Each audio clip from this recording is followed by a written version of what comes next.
Hello students, how are you all. I hope कि आप सभी बहुत अच्छे होंगे और आप सभी ने जो पिछला चैप्टर था वो अच्छे से रीड किया होगा और उसके एक्सरसाइजेस को भी अच्छे से कंप्लीट किया होगा। So now let's move into the new and fresh unit, that is unit 2, and the unit name is animals kingdom. The chapter is chapter number 2 and the chapter name is animals eating habits. तो हम इस chapter में animals की, जानवरों की eating habits के बारे में जानेंगे. Now, before starting this chapter, there are some chapter objectives. First one, animal groups. Next one, food for domestic animals. Next one, how animals eat. Next one, feeding habits of some other animals. Next one, food chain. Let's start the chapter. All animals are living creatures. They need food to grow, to build up their bodies and to get energy. There are different kinds of animals in the world. They eat different kinds of food. Some animals eat plants, some animals eat plant-eating animals. Some animals eat both plants and animals. Thus, all animals depend on plants for their food. Animals are therefore grouped into three categories according to their food habits.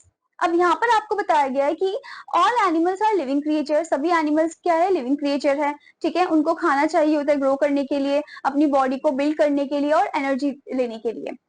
There are different kind of animals. हमने देखा भी अलग अलग type के animals होते हैं. कुछ होते हैं एनिमल जो सिर्फ प्लांट खाते हैं, कुछ है जो एनिमल जो अदर एनिमल होते हैं उनको खाते हैं, कुछ होते हैं जो दोनों खाते हैं, प्लांट्स भी खाते हैं, अदर एनिमल को भी खाते हैं. ओके, तो हम इन्हीं के बारे में आज जानेंगे. Okay students, so let's see the first topic in this one. The first topic is animal groups. First group is herbivores. Animals that eat plants are called herbivorous animals or herbivores. Cow, goat, deer, giraffe and rabbit are some herbivores. अब वो जानवर जो सिर्फ पौधे ही खाते हैं, plants ही खाते हैं, ठीक है, उनको हम क्या बोलते हैं? हार्बीवोरस एनिमल बोलते हैं या फिर हार्बीवोर्स बोलते हैं. ओके, इसके एग्जांपल भी आपको दे रखा है जैसे कि cow, goat, deer, giraffe and rabbit. ठीक है, ये सभी कौन है? हार्बीवोर्स है. Now the next one is next group, carnivores. Animals that eat the flesh of other animals are flesh-eating animals. Such animals are called carnivorous animals or carnivores. Lion, leopard and tigers are some examples. अब वो जानवर जो दूसरे जानवर का flash खाते हैं उन्हें हम फ्लैश ईटिंग एनिमल या फिर हम उन्हें कार्निवोरस एनिमल्स या फिर कार्निवोर भी बुलाते हैं. ओके, इसके एग्जाम्पल आपको दे रखा है, यहाँ पर फिगर भी दे रखा है, lion, tiger and leopard. Okay, now next category, omnivores. Some animals eat plants as well as the flesh of other animals. Such animals are called omnivorous animals or omnivores. Crow, bear and human beings are omnivores. कुछ ऐसे भी होते हैं जानवर जो कि दोनों चीज खाते हैं, प्लांट्स को भी खाते हैं और जो फ्लैश है दूसरे जानवर का वो भी खाते हैं, तो उनको हम ओमनीवोरस एनिमल या फिर ओमनीवोर्स बोलते हैं. ओके स्टूडेंट्स, इसके एग्जांपल है crow, bear and human beings. Okay, now the next topic in this one is food for domestic animals. Domestic animals do a lot of work for us. We should feed them well to keep them healthy and active. Animals like ox, horse, camel, mule, elephant and donkey carry loads or work in the fields. They need energy giving food. So they should be fed on oat and fodder. Animals like cow, buffalo and goat give us milk. They need milk producing food. So they should be fed on grass and oil seeds. अब यहाँ पर आपको बताया गया है कि जो domestic animals है वो काफी सारा काम करते हैं हमारे लिए, तो हमें उनको अच्छा खाना देना चाहिए. हमारी रिस्पॉन्सिबिलिटी है कि हम उन्हें अच्छा खाना दे ताकि वो एकदम एक्टिव, स्ट्रॉन्ग और हेल्दी रहे. ओके, अब यहाँ पर कुछ ऐसे जानवर आपको बता रहे थे जैसे ऑक्स हो गए, हॉर्स हो गया, कैमल हो गया, म्यूल, एलिफेंट एंड डोंकी. ये सभी जो है लोड कैरी करते हैं, तो इनको एनर्जी गिविंग फूड की रिक्वायरमेंट होती है. और एनर्जी गिविंग फूड में क्या क्या आ जाता है? ओट एंड पाउडर आ जाता है. और वो जानवर जो हमें मिल्क देते हैं उनको हम क्या देना चाहिए? उनको हमें देना चाहिए ग्रास एंड ऑयल सीड्स खाने के लिए, ताकि वो ज्यादा से ज्यादा मिल्क को प्रोड्यूस कर सके. जैसे कि काव हो गए, बफेलो हो गया, गोट हो गया. Okay, now the next topic in this one, how animals eat. अब जानवर खाते कैसे हैं? The shape of the mouth, jaw and teeth depends on the type of food an animal eat. अब जो शेप होता है मुंह का, उनके एनिमल्स के मुंह का, जॉ का, टीथ का, जो शेप होता है मुंह का, जॉ का, टीथ का, वो डिपेंड करता है कि कौन से तरीके का वो खाना खाते हैं। ओके जैसे कि आपको यहाँ पर बताया गया है first one, animals that swallow their food, कुछ ऐसे जानवर जो अपने खाने को एकदम से घूट ही लेते हैं, चबाते नहीं है। Animals like snakes do not have chewing teeth, they do not chew their food, instead they swallow their food whole. अब एनिमल जैसे कि स्नेक, आप यहाँ पर पिक्चर भी देख सकते हो, इनके पास टीथ नहीं होता तो ये अपने खाने को चबाते नहीं है, वो एकदम से कंज्यूम कर लेते हैं, घूट लेते हैं उसे। Okay now next one, animals that tear and chew flesh.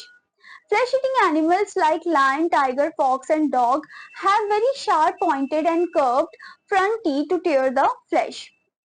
They also have strong grinding teeth at the back of their mouth. These teeth help them to chew the flesh and bones.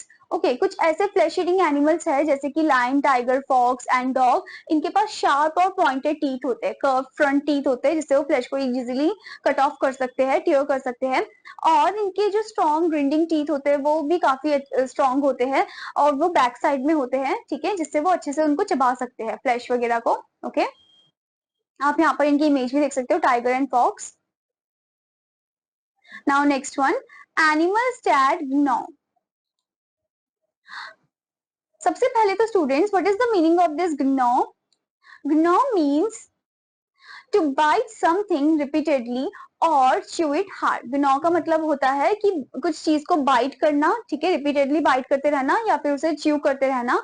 Okay animals like rabbit, rat and squirrel gnaw and have very sharp front teeth. These teeth help them to bite seeds and fruits. अब वो जानवर जैसे कि आप यहाँ पर देख सकते हो, स्क्विरल, रैबिट हो गए, रैट हो गए, वो क्या करते हैं, gnaw करते हैं, ठीक है, क्योंकि उनके फ्रंट टीथ काफी ज्यादा स्ट्रॉन्ग होते हैं, तो वो ही उनको मदद करते हैं सीड्स को बाइट करने में, नट्स को बाइट करने में और उन फ्रूट्स को बाइट करने में। Okay now next one, animals that chew the cud. Animals like cow and buffalo swallow their food and fill their stomach. When they rest, they bring back this food into the mouth and then chew it for hours. This is known as chewing the cud. इसको हम क्या बोलते हैं, chewing the cud बोलते हैं। They have strong and broad back teeth to chew the food. Such animals are called ruminants. अब वो जानवर जैसे कि काव, बफेलो हो गए, वो क्या करते हैं, अपने खाने को पहले अच्छे से घूट लेते हैं, ठीक है, अपने स्टमक को अच्छे से पूरा भर लेते हैं, फिर जब रेस्टिंग टाइम आता है तो वही खाना वो वापस मुंह की तरफ लाते हैं और उनको फॉर आवर्स तक, घंटे तक वो च्यू करते रहते हैं, ठीक है, तो इसी वजह से इनको हम च्यूइंग द कट भी बोलते हैं। एंड इनके स्ट्रॉन्ग और ब्रॉड बैक टीथ होता है जो मदद करते हैं खाने को चबाने में, और इसी वजह से हम इन एनिमल्स को क्या बोलते हैं, रूमिनेंट्स भी बोलते हैं। Okay now next one is animals that take in liquid food. अब वो जानवर जो सिर्फ लिक्विड फूड लेते हैं। Some animals take in liquid food. These animals have a long thin tube that they use to suck the food into their mouth. Some animals take in liquid food. These animals have a long thin tube that they use to suck the food into their mouth.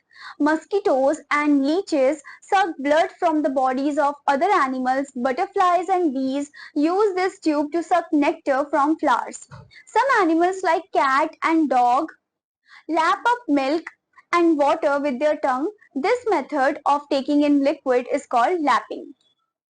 तो यहाँ पर आपको बताया गया कि कुछ ऐसे जानवर है जो सिर्फ लिक्विड फूड ही लेते हैं, जैसे कि आपने देखा होगा मस्कीटोज और लीचेस जो है वो ब्लड सक करते हैं दूसरे एनिमल्स का, ठीक है, और बटरफ्लाइज और बीज जो है वो नेक्टर सक करते हैं फ्लावर से, उनके एक ट्यूब जैसे स्ट्रक्चर होता है माउथ का। ओके और कुछ ऐसे जानवर है जैसे कि कैट एंड डॉग, आपने देखा होगा जब आप उन्हें पानी देते हो या दूध देते हो तो वो सिर्फ लिक करते हैं उसे, ऐसे एकदम से पीते नहीं जैसे हम पीते हैं, उसे वो लिक करके पीते हैं, ठीक है, तो उसको हम लैपिंग बोलते हैं। तो वो कौन सा मेथड कर रहे होते हैं, lapping. Okay Here students you can see the figure also, a cat lapping milk, a mosquito sucking blood, a butterfly sucking nectar. Now the next topic in this one is feeding habits of some other animals. अब हम कुछ और जानवरों के बारे में, उनके feeding habits के बारे में जानेंगे। The trunk of an elephant helps it to eat and drink. It uses its trunk to uproot grass and tear off branches from trees. The elephant also uses its trunk to suck up water and then shoots the water into a fountain into its mouth. and shoots the water like a fountain into its mouth. It uses its trunk to have shower also, and earthworm swallows soil which has parts of dead plants and animals in it. अब यहाँ पर आपको बताया गया है कि जो elephant है वो अपना ट्रंक यूज करते हैं खाने के लिए और पीने के लिए, ठीक है। अपनी ट्रंक की मदद से वो रूट्स को अपरूट करते हैं, ठीक है, यानी कि ग्रास के रूट्स हो गए या फिर ट्री हो गया, ब्रांचेस ऑफ ट्री, उनको अपरूट कर देना, और वो कंज्यूम करते हैं लीव्स वगैरह को, ठीक है। वो पानी को सक करते हैं, पानी को पीते हैं रूट अपने ट्रंक की मदद से ही, and then shoots the water, फिर वो वाटर को शूट भी करते हैं लाइक अ फाउंटेन, ठीक है। जैसे कि मतलब वो शावर लेते हैं ना, वैसे फॉर्म में, जैसे वो बेदिंग जब कर रहे होते हैं तो अपने ट्रंक की मदद से ही करते हैं, पानी को पूरा कर लेते हैं, ले लेते हैं, फिर पानी को पूरे एक शावर के जैसे ऐसे फैलाते हैं, ओके। और जो अर्थ फॉर्म है वो क्या करते हैं, सॉइल को यानी कि मिट्टी को सॉलो कर लेते हैं, घूट लेते हैं, which has parts of dead plants and animals in it, मतलब जिसमें जो सॉइल होता है उसमें क्या होता है, डेड प्लांट्स एंड एनिमल का रिमेन होता है, तो उसी को कंज्यूम करते हैं कौन, earthworm, okay. Now students, let's know about food chain. Plants are eaten by herbivorous animals. Some of these animals are eaten by other animals. This forms a chain called the food chain. अब plants जो है वो हार्बिवोरस animal खाते हैं, फिर हार्बिवोरस animal के शिकारी कौन होते हैं, lion and tiger, carnivorous animal, ठीक है। तो ये एक तरीके से फूड चेन चलता ही रहता है, okay. So an example of a food chain is a deer eats plant and a lion eats the deer. अब आपको यहाँ पर एक एग्जांपल भी दे रखा है फूड चेन का कि एक डियर जो है वो प्लांट को खाता है और डियर को कौन खाता है, लायन खाता है, ओके। आप यहाँ पर देख सकते हो इस इमेज में स्टूडेंट्स, ग्रास को कौन खाता है, डियर खाता है, ठीक है, और डियर को कौन खाता है, lion, okay. So this is a food chain, okay, grass, deer and lion. Now students, before moving further, there is a point, boost your mind. Clone fish and anemones live in the sea close to each other. Clone fish are safe from the sting of other animals by living among the anemones, and anemones get food left over by the fish. तो ये दोनों एक साथ रहते हैं, कौन, clown fish and anemones, क्यों, इन दोनों को बेनिफिट है, गिव एंड टेक रिलेशनशिप है इनका, ठीक है। तो क्लोन फिश जो है वो अपने आप को सेफ फील करते हैं जब ये एनिमोन के पास रहते हैं, अपने एनिमी से बचे रहते हैं ये क्लोन फिश, और बदले में जो ये एनिमोन्स है इनके लिए वो लेफ्ट ओवर फूड देते हैं, ठीक है, इनके खाने के लिए. Now students, before moving further, there is an activity also. So this activity you have to do by your own under the supervision of your elders. Okay. Students, आपको यहाँ पर वर्ड बैंक दिया है, आपको ये हर एक वर्ड को अच्छे से पढ़ना है, लिखना है और अच्छे से याद भी करना है. Now let's move into the main points. The summary point. First one is animals need food to grow, to build up their bodies and to get energy. Next one, animals that eat plants are called herbivorous animals or herbivores. Next one, animals that eat the flesh of other animals are called carnivorous animals or carnivores. Next one, animals that eat plants as well as the flesh of other animals are called omnivorous animals or omnivores. Next one, we should feed domestic animals well to keep them healthy and active. Next one, the shape of the mouth, jaw and teeth depend on the type of food an animal eats. Next one, gnaw means bite something. Gnaw means to bite something repeatedly or chew it hard. Next one, mosquitoes and leeches suck blood from the bodies of other animals. I hope student that you understood this chapter. और आपका homework है कि इस chapter को आपको अच्छे से पढ़ना है और इसके एक्सरसाइज पॉइंट को भी अच्छे से कंप्लीट करना है. Now I will meet you in another class with the students. Bye bye.